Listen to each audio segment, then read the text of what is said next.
Oli, yo soy Anaí y estoy muy feliz de estar aquí en Mujeres que Inspiran. Sobre todo, estoy muy emocionada por la invitada que tenemos hoy, que es Jennifer Atzimba. Seguro muchas de ustedes ya la conocen, la han visto en TikTok o en Instagram. Y pues nada, empecemos con la conversación con esta invitadaza que tenemos. Mujeres que inspiran.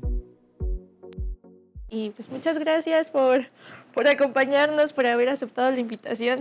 Ay, no, muchas gracias por invitarme, por considerarme para esta entrevista. Pues qué Sí, emoción. qué bonito. Y pues nada, justo pensaba en esto, como en el recorrido de cómo he visto crecer y modificarse tu voz y quién eres, porque pues para quienes no saben, que son todas, pues, pues Atzimba y yo nos conocimos en la preparatoria, a nuestros dulces 16 por ahí, Sí, ¿sí, no? sí. Y pues ya nos conocimos en esos momentos, en esos tiempos, y desde ahí hasta entonces siento que nos perdimos la pista por un tiempito, pero en ese tiempo yo he podido ver justo cómo ha crecido en redes sociales, cómo comenzó a subir sus primeros videos y cómo cada vez la veo más siendo ella misma, y eso me da muchísima alegría y me hace, no sé, siento súper bonito siempre que veo así como otra persona se adueña de su voz y dice, esto soy, y punto, ¿no?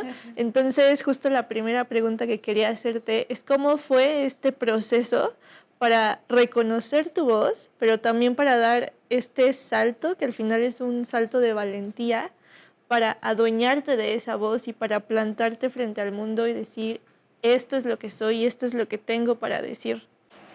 Ay, muchas gracias por todo lo bonito que me dijiste.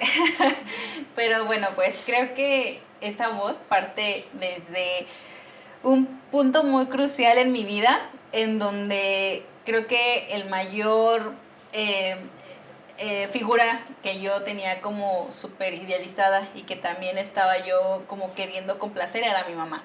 O sea, yo era todo lo que quería, era que mi mamá no se enojara conmigo, que mi mamá estuviera orgullosa de mí, que mi mamá no tuviera ningún conflicto conmigo, ¿no? Entonces justo hay un punto en donde ella y yo tenemos un gran conflicto. Mi mamá siempre ha sido cercana a la iglesia y entonces empieza a haber una discusión porque yo quería ir al ginecólogo, porque yo sentía algo extraño, yo veía algo raro. Mi mamá me pregunta, oye, bueno, en ese entonces no se decía iniciaste tu vida sexual, sino eres virgen y así, y yo le dije no, y en su momento fue como que mi mamá dijo, no, aquí todo normal, todo bien, platícame. Y en su momento pues las cosas no salieron bien porque eso fue un momento y en otro momento todo estaba hecho un caos. O sea, mi mamá estaba molesta, fue algo que yo viví y que yo estaba así de, lo peor que podía pasar está pasando. O sea, que tengo un problema con mi mamá se enteró de esto y justo siento que yo mucho de esto lo mantenía en privado, o sea, todo de mi vida, mi vida sexual, mis ideas, todo esto, lo que yo sentía, lo que pensaba, yo lo guardaba mucho. No se lo compartía a nadie, mucho menos a mi mamá. Entonces, siento que tenía como dos vidas Sí. y en este momento es donde esta doble vida, donde yo tenía mis ideales, mis pensamientos, en donde yo era una persona, ¿no? Donde yo tenía mi vida sexual X, empieza a apoderarse de mi vida con mi mamá, en donde era yo muy tranquila, en donde yo también iba a la iglesia y así. Entonces siento que en este punto entra donde hay un punto de quiebra en mi vida y digo, ok, mi mamá ya sabe esto. O sea, en este momento yo caí en una gran depresión, medio ansiedad, empecé a experimentar una ansiedad mucho mayor que la que ya había experimentado de pequeña. Y entonces digo, ok, ¿qué va a pasar? O sea, ya lo peor que podía pasarme ya está, lo estoy viviendo y de aquí hacia dónde. Entonces creo que ahí es donde yo empiezo a apoderarme de mí, de mi voz y decir, ok, ya, o sea, ya soy esta persona, ¿te parece o no? Ni modo, yo pienso esto, yo quiero hacer esto y entonces obviamente fue una lucha muy difícil, muy constante, fue algo bien difícil también afrontar porque creo que lo más difícil de mostrarte como eres no es con tus amigos, no es con otras personas, sino con la gente cercana a ti. Entonces, ahí es donde empiezo a hablar de lo que quiero, de lo que pienso, como te digo, yo estaba muy metida en la iglesia, empiezo a ir a las marchas, empiezo a ir a marchas, justo porque pues yo empecé a investigar, empecé a ver, en la universidad nos abrían este panorama de seminarios, de talleres, de conversatorios, de todo esto, y yo me metía de que diversidad de género, de de todo, o sea, el panorama de LGBT, el feminismo, sin mencionar la palabra feminismo aún, pero yo ya estaba adentrándome en esto, entonces en una de estas veces voy a una marcha LGBT y yo pues toda mi vida crecí, conviví con gente de la iglesia. Y entonces creo que ahí es donde ya hacia los demás, o sea, primero fue con mi mamá, después ese punto en donde yo pues crecí con estas personas, voy a una marcha de la diversidad y entonces alguien, que no sé quién fue, me llegó a mí el rumor que estaban diciendo, en esta etapa yo estaba viendo un duelo porque yo había terminado con mi novio y empezaron a decir que yo fui a la marcha porque mi novio me había dejado por ser lesbiana. Y entonces es como cuando yo dije, o sea, ¿por qué? ¿Por qué estas personas, o no sé quién haya sido, pero que se volvió un rumor y que todos estaban y me atacaron cuando vieron que yo subí una foto en la marcha? O sea, fue algo de muchas personas. Y entonces cuando me llega este rumor digo, o sea, primero el ser lesbiana no es una ofensa. O sea, es más, yo quisiera. Chica, yo quisiese. Yo quisiese. Y digo, o sea, no es una ofensa. Y usar algo tan doloroso para mí, que sabían que estaba siendo doloroso para mí, para, no sé, para poner su punto de que ser LGBT estaba malo, yo qué sé, fue horrible, ¿no? Entonces fue cuando yo dije, ok, yo ya no tengo que demostrarle nada a esta gente. Yo sí le dije a mi mamá, sabes que yo ya no quiero ir. Yo ya no estoy de acuerdo, no me siento cómoda, no quiero. Entonces fue cuando ya se externó esta voz hacia los demás. Y sí dije, ¿sabes qué? Yo no estoy de acuerdo en esto. Si tú, o sea, me escribían cosas en redes sociales. Bueno, esa foto fue así como, o sea, como si yo hubiera, no sé, dicho lo peor del mundo, ¿sabes? O sea, muy, muy, muy mal. Justo fue una etapa en donde unos añitos antes yo viví un abuso. Y fue por parte de alguien de la iglesia. Entonces fue algo en donde yo dije, o sea, está más, o sea, ¿qué onda con que yo en algún momento lo externé? Pero la gente se atacó más porque yo había ido a una marcha que porque alguien había cometido un abuso. Y fue algo que yo decía, estoy harta y cansada, ya no quiero estar aquí. Y es cuando yo empiezo ya a adentrarme a esta palabra feminismo y adoptarla como algo mío, como una lucha mía. Y es cuando ya entro en el feminismo, ¿no? Empiezo a leer, empiezo a instruirme, empiezo a quitarme esa venda y ponerme unas gafas violetas que son muy mencionadas, ¿no? Dentro del feminismo. Y entonces empiezo a ver toda la violencia, no solo que yo vivo o que he vivido, empiezo a nombrar lo que viví como un abuso. Y entonces no solo es eso, porque también es voltear a ver a los hombres a mi alrededor y que el principal, mi papá, ¿no? El abuso que estaba, la violencia que estaba ejerciendo hacia mi mamá, violencia psicológica, violencia económica, y que yo decía, wow, o sea, mi mamá siempre fue para nosotras, mi hermana y yo para nosotras era como la loca, de repente se enojaba quién sabe por qué, y ya no podíamos ir al cine porque, ay, es que tu mamá se enojó, quién sabe por qué, ya sabes tu mamá, o sea, cosas así que empezaban a pasar, que más bien, que siempre habían pasado, pero que yo no lo veía como lo que era, ¿no? Entonces, empezar a decir, ok, hay que ponerle un nombre a esto, y ahora no solamente ya lo había enfrentado a mi mamá, ya había enfrentado a la gente externa, pero ahora tomar a mi mamá y decir, esto es esto, y vamos a nombrarlo así, y estamos juntas en esto, y vamos a salir de esto, fue muy difícil, y creo que por eso ahora que en redes sociales me dicen que tal, o sea, yo ya enfrenté a mi papá, yo ya enfrenté con mi mamá y mi papá para que mi mamá pudiera salir de esa situación. O sea, ya qué, o sea, que digan lo que quieran, ¿no? O sea, es lo de menos, ¿no? Y justo muchos me dicen, es que no todos los hombres, sí, yo sé que no todos. O sea, ya sé que no todos, no tienes que decirme, no hay una necesidad de decirme, es que no todos, es porque algo está pasando, porque tienes que aclarar que no todos, ¿no? Y me dicen, a ver, tu papá, tu novio, también, si en algún momento llegan a hacer algo, llegan a hacer algo así, los voy a enfrentar y ahí está, el primero fue mi papá, ¿no? Entonces, creo que ahí fue cuando yo ya, el enfrentar a mi papá, que yo tenía una buena relación con él, pero no era una relación muy comunicativa.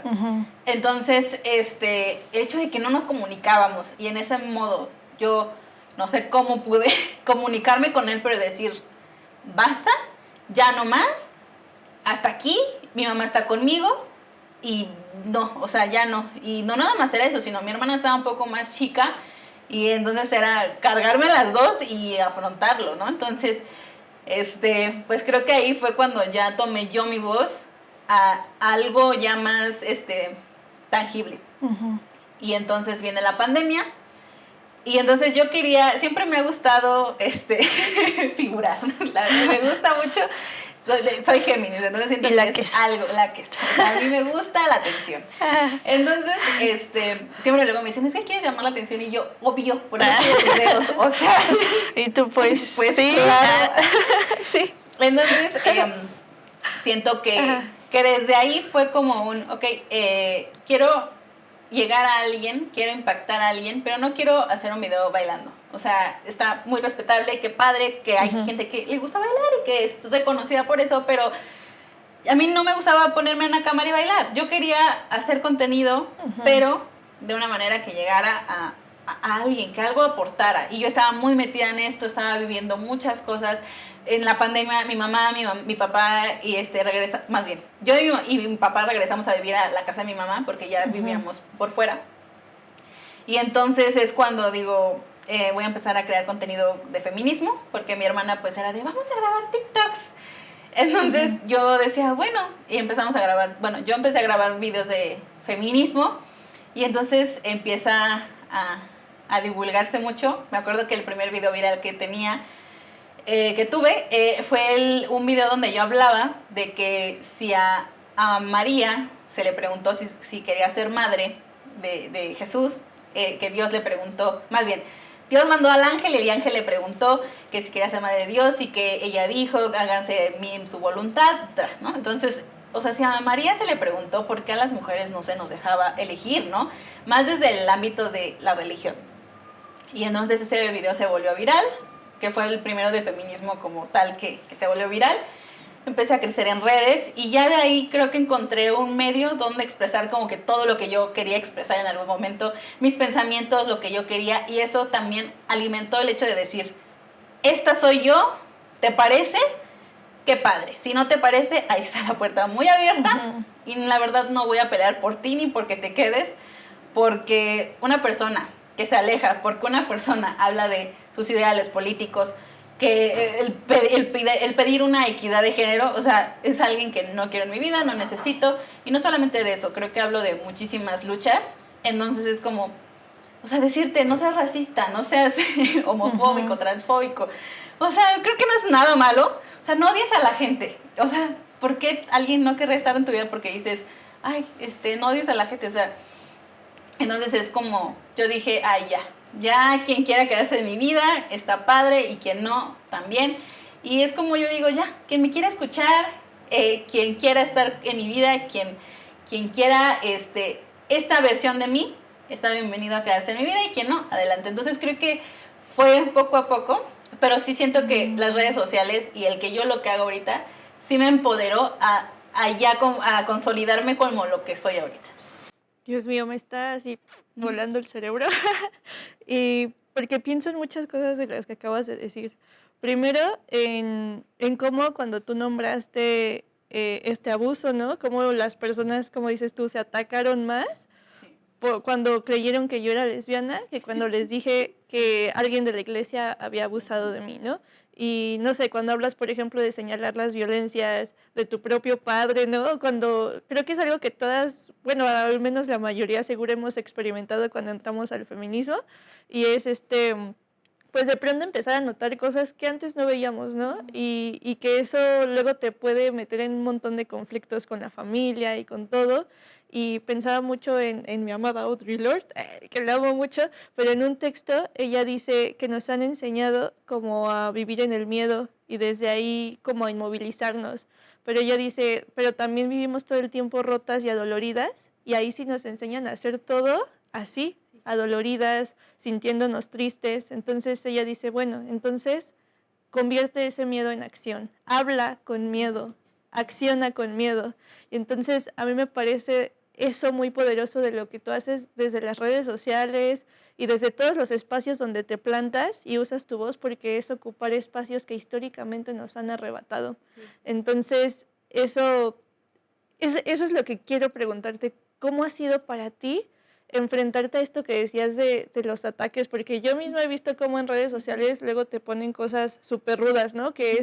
Y también desde esto que decías de la ansiedad, de la depresión, ¿cómo lidias con eso? Porque al final estás señalando cosas que están súper arraigadas en la sociedad, que están, pues no sé, que la mayoría de las personas las van a defender porque el patriarcado está por todos lados. Entonces seguro mucha gente lo siente como un ataque personal. ¿Cómo lidias con eso? ¿Cuáles han sido tus estrategias para resistir a eso y resistir desde tu voz a pesar de todo?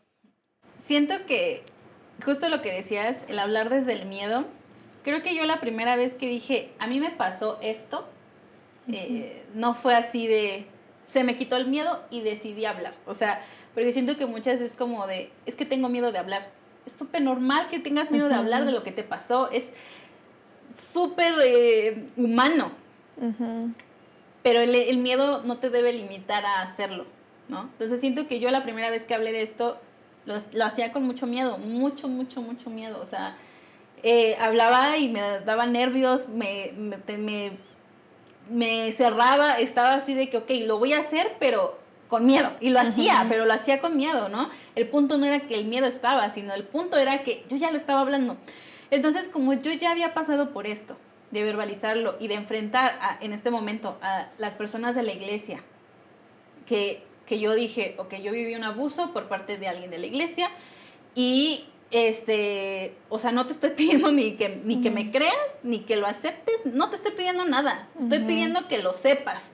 ¿Por qué? Porque siento que es súper importante, porque de este tipo de abusos creo que es lo más sonado, ¿no? Que en la iglesia pasa y ya. O sea, pues en la iglesia pasa, ¿no? O sí, pasa en todos lados, sí.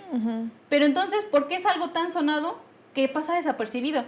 Entonces, creo que cuando hablé y me agarré de este miedo, como que sentí una liberación y que ha sido un proceso. O sea, no fue el primer día, miren, me pasó esto, hizo esto y yo reaccioné así y fue tal. O sea, no. Yo me tardé en hablar. O sea, yo cuando hablé ya habían pasado como... O sea, yo cuando hablé con mi mamá de lo que pasó, ya había pasado como un año. Cuando hablé con otra persona, había pasado igual un año. O sea, y cuando yo lo externé hacia los demás, habían pasado como 3 años. O sea, yo ya no tenía... O sea, porque le digo, ¿y es que por qué no denunciaste? O sea, sí. O sea, en su momento, primero yo no lo vi ni siquiera como un abuso. Primero tuve que afrontar cuando yo leí, cuando me instruí, cuando... El afrontar lo que había vivido era un abuso, porque yo antes lo tomaba como un chiste, como una broma. Entonces, cuando ya dije, ok, o sea, ¿por qué me incomodaba tanto? ¿Por qué no estaba así? ¿Por qué algo? Justo me acuerdo que un día después de lo que viví, yo le dije a alguien, es que creo que abusaron de mí. Ahí quedó, pero como no me dijeron, sí fue, no fue, yo quedé así como de, ay, fue algo raro en mi vida, ahí está.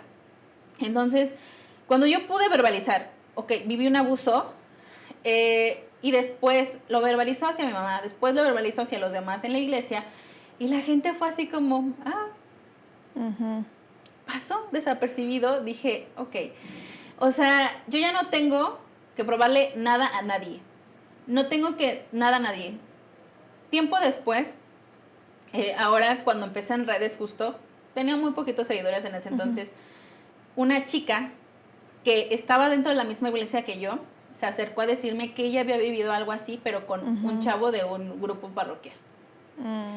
Y yo dije, ahí fue en el punto donde yo dije, lo que estoy yo hablando está sirviendo para algo, para que alguien hable, para que alguien reaccione de una diferente manera para primeramente que alguien sepa que vivió un abuso cuando yo no sabía, ¿no? Cuando yo me tardé tanto tiempo, nos podemos ahorrar todo este tiempo.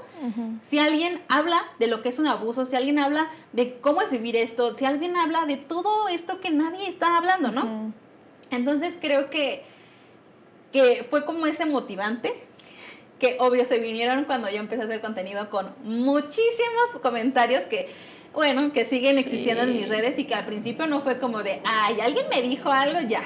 No, o sea, ha sido una lucha constante y quien diga que no, pues no es humano, porque por más que tú no quieras ver el hate y que no quieras hacerle caso, está presente y es un constante ataque a tu persona, a tus pensamientos, a tus heridas, porque se burlan de lo que te pasó también. Un constante crítica hacia tu cuerpo, o sea, todo, ¿no? Y si de por sí una persona, creo que todas las personas en el universo tienen una inseguridad, una o más inseguridades, pues todo esto, el que está en el ojo público te hace de, ay, ya subiste de peso, ay, es que esto, ay, no sé, 1000 cosas. Entonces creo que al principio sí me afectó mucho, o sea, hubo momentos donde yo estaba irritable todo el tiempo, y te digo, o sea, yo estaba en mi casa con mis papás de nuevo porque fue en esta etapa donde estábamos en pandemia, y que empiezo a crecer en redes y era así de, ¿qué voy a hacer? Me estoy volviendo loca, porque yo me sentía así, por un lado era todo el hate, todas las críticas, todos tenían una opinión sobre mi vida, en el aspecto, algo que jamás había vivido, ¿no? O sea, de, eres una estúpida porque eres feminista, es que eso está mal, es que estás gorda, es que estás chaparra, es que eres prieta, es que así, ¿no? Y por otro, es que, o sea, amenazas de muerte, cosas así. Y por el otro lado, eran chicas de, es que yo viví esto, es que yo viví el otro, es que no sé qué hacer, es que... Y yo decía, ¿cómo agarro esto que está pasando, todo lo que me están diciendo, no me afecte y al poder ayudar a tantas personas? O sea, yo no puedo, o sea, no soy la salvadora y no tendría por qué serlo tampoco, pero digo, era muy frustrante. Entonces, justo empecé a regresar a terapia, empecé así como de, ok, no puedo hacer, y la ansiedad se me disparaba. Y entonces empecé a como que crear mecanismos de defensa en decir, ok, lo peor que me han dicho de mi físico me lo he dicho yo. O sea, nadie me ha dicho cosas más feas que como lo que yo me he dicho a mí misma. O sea, que si me dicen prieta, ay, desde chiquita me han dicho prieta. ¿Qué? Estoy prieta, pues estoy prieta y ni modo. O sea, ¿y eso qué, no? Que si subo o no de peso y es como de, o sea, te digo, lo peor que me han dicho me lo he dicho yo misma. Entonces es cuando yo dejo, obvio, no me han dejado de afectar porque sí, obvio, siempre leo y de repente digo, ay, y sí me llegan a afectar, pero ya es diferente, ¿no? Ya es distinto. Siento que la gente que viene a criticar mi cuerpo en redes es porque se están proyectando a sí mismos, nada más. O sea, una persona que se siente cómoda con su cuerpo, con su vida, no va y le dice, ay, es que, oye, es que están bien feas tus letras. O sea, no, o sea, ¿eso qué, no? Siento que de ahí no va, o sea, entonces, siento que eso fue un mecanismo de defensa. Y otro fue el decir, realmente esta persona que me está diciendo, ay, el feminismo apesta, ¿merece mi tiempo? ¿Merece mi esfuerzo de explicarle? ¿Va a aprender algo? No. Ay, entonces mira, empecé a ahorrarme ya conflictos de andar comentando y cosas así.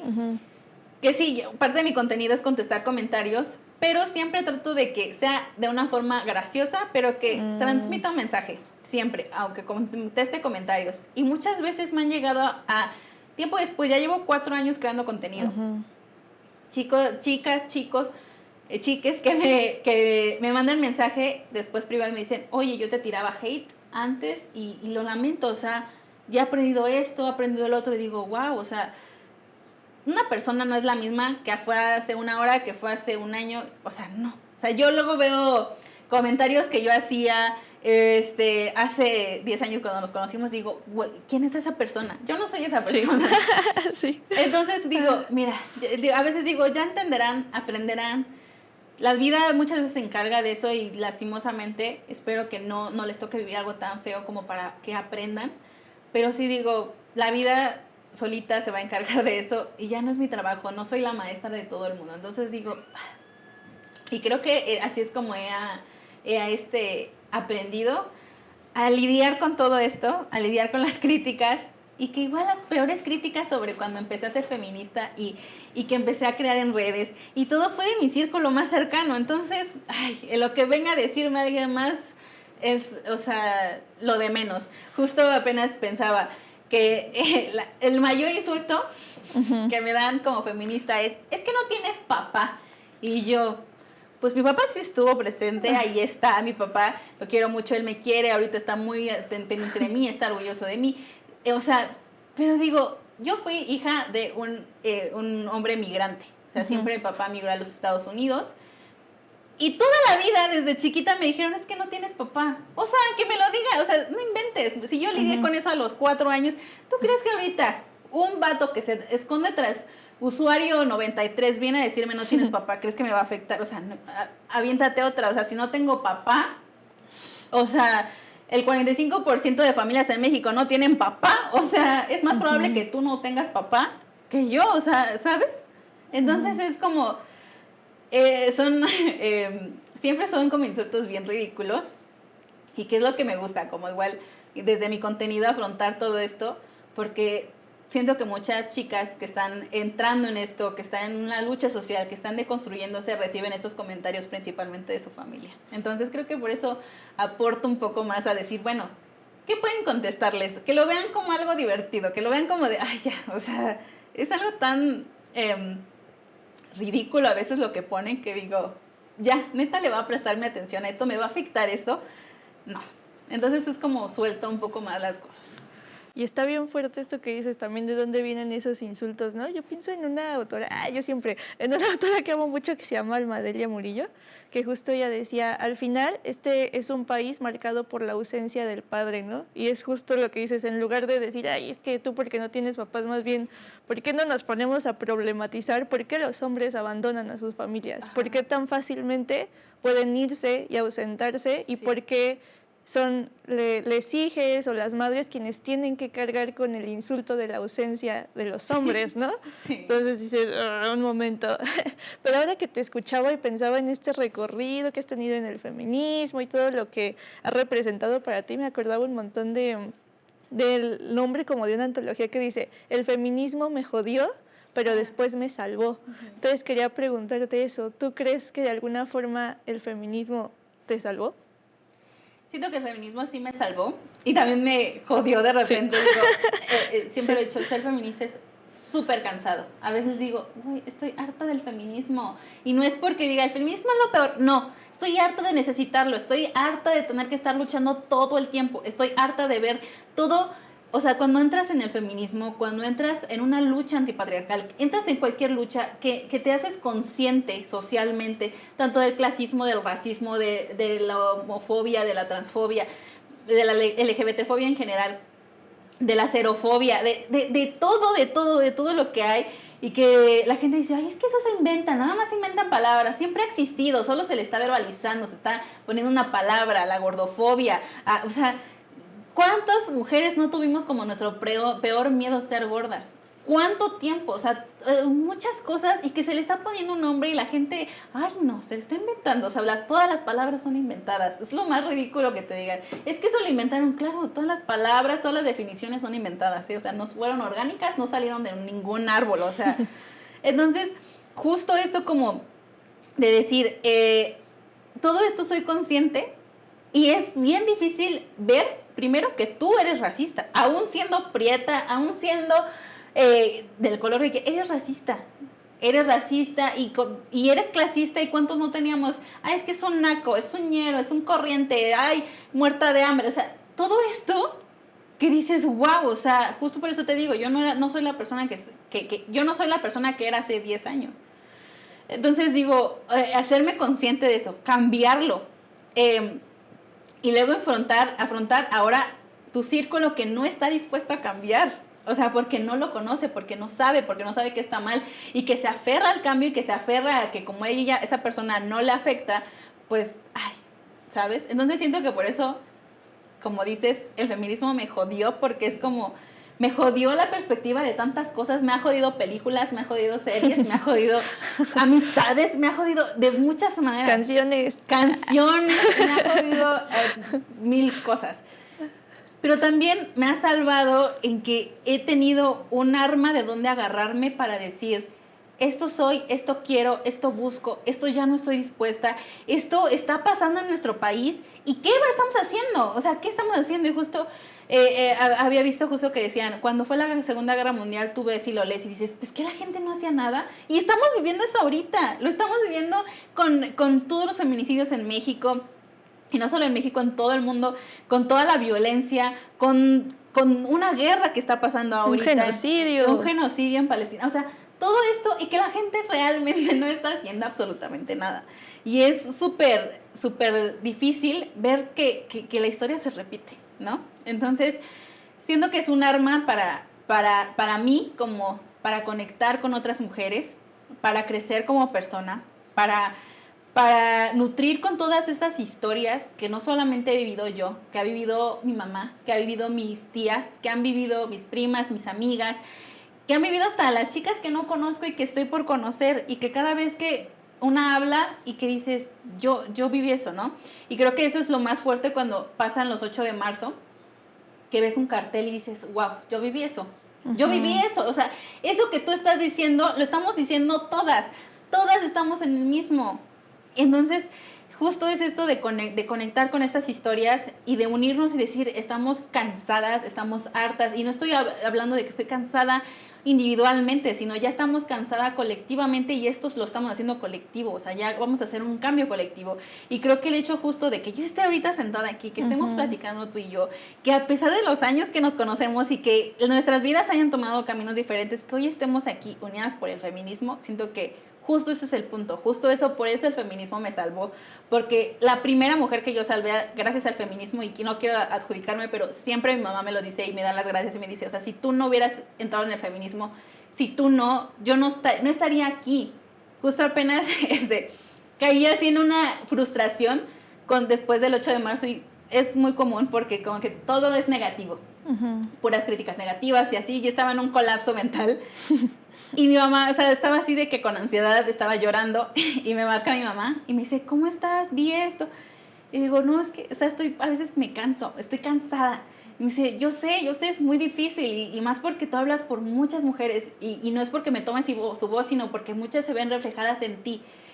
Pero el hecho de que piensa que la primer mujer que tú, por la cual ahorita tiene todo el sentido, es por mí. O sea, así me dijo mamá, me dijo, o sea, yo soy libre gracias a ti. Y yo así de, o sea, a mí me dio ganas de llorar. Creo que es ese punto en donde digo, wow, o sea, si eso yo hice por mi mamá, y digo, qué bonito, qué bonito. Y con eso me quedo y digo, o sea, si yo con mi mamá uní un poquito más a nuestra familia, siento que mis sobrinas se acercan a mí, les gusta estar conmigo. Bueno, principalmente una de mis sobrinas ama estar conmigo, yo amo estar con ella, nuestra conexión es súper bonita. Siento que trato de darle un soporte a mi prima, que es su mamá, como de que la maternidad no debe de ser individual, es súper difícil la maternidad, ¿no? Y digo, también hacer consciente esto y decir, oye, yo te apoyo, oye, cuido a la niña, oye, esto, oye, necesitas, oye, la educación de la niña, sí, o sea, radica en ella y ella pone sus reglas y todo esto, pero es colectiva y yo te puedo ayudar, y si la niña no sabe esto y tú tampoco, yo te puedo ayudar, vamos, hacemos y así, ¿no? Entonces creo que eso es lo más bonito, y justo el ver, por ejemplo, reflejada en mi sobrina, que tiene un espacio seguro en mí, y que ella lo siente, ella lo ve, y sin presumir, soy su tía favorita. Soy su tía favorita. Y ella me lo dice, y es bien bonito porque yo digo, sí, yo tenía a mi tía favorita en su momento, pero no era por eso, era porque a lo mejor la admiraba y así.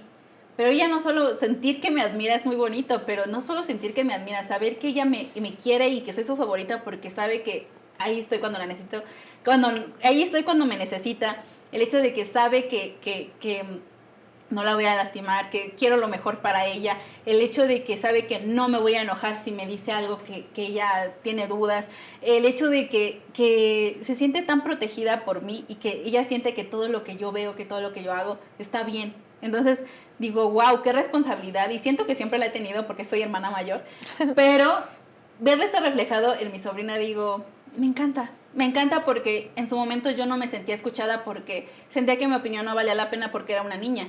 Y trato de que tanto mis sobrinas, mis sobrinos sientan que su opinión vale, que su opinión está y que está y que son escuchados, ¿sabes? Siento que son los que menos a veces les prestan atención como de no te caigas, pero de que se valide su opinión, no. Entonces yo trato de hacer esto diferente y justo por eso digo, qué bonito porque siento que nos hemos unificado como generaciones, que estamos cambiando, que es un amor colectivo, que también tiene muchas cosas malas dentro del feminismo, pero sí es un amor colectivo en donde conectas con otras mujeres, conectas con las mujeres que ya tenías, cambia tu perspectiva hacia el amor que tú mereces recibir, que tú decías, ay no, es que no me pega, ay, ¿cómo no me pega? Ya está bien, o sea, no debe ser el menos peor, ¿no? Es, ok, o sea, se deconstruye, está en constante cuestionamiento, es abierto, me muestra su cariño, todo esto, darte cuenta y que es abrir el panorama, a quitarte una venda de los ojos de todo lo que te han enseñado y que por eso estamos tan mal como sociedad y decir, ok, vamos a hacer un cambio, vamos a hacer algo diferente, tanto con los niños como con nuestras parejas, con nuestras amistades, con nuestras familias. Y digo, creo que por eso el feminismo me salvó, porque me dio ese amor y me enseñó a mostrar ese amor sin ser un amor romántico, sin ser una imposición, sin ser todo esto tóxico que había detrás, sino algo genuino y bonito. Y sí, creo que por eso el feminismo me salvó, pero también me jodió en muchas cosas. Sí. Así pasa cuando sucede. Así, sí. Pero pues bueno, muchas gracias por compartirme tus saberes, tus experiencias, lo que sientes y pues nada, solo me queda agradecerte por estar aquí, pero también por usar tu voz, porque de verdad pienso que a veces no nos damos cuenta del poder que tenemos cuando hablamos, cuando nombramos las cosas y de a cuántas personas podemos estar sosteniendo, y eso va también para todas las mujeres que nos están viendo, ¿no? Que históricamente nos han hecho creer que no tenemos nada que decir, que nuestras experiencias no son válidas, pero no es cierto, ¿no? Valen muchísimo y siempre no sabemos quién nos puede estar escuchando y a quién pueden estar sosteniendo nuestras palabras. Entonces, muchas gracias por escucharnos, por hacerse escuchar, y nos vemos en el siguiente programa de Mujeres que Inspiran. Muchas gracias, Atsimba, y pues, adiós.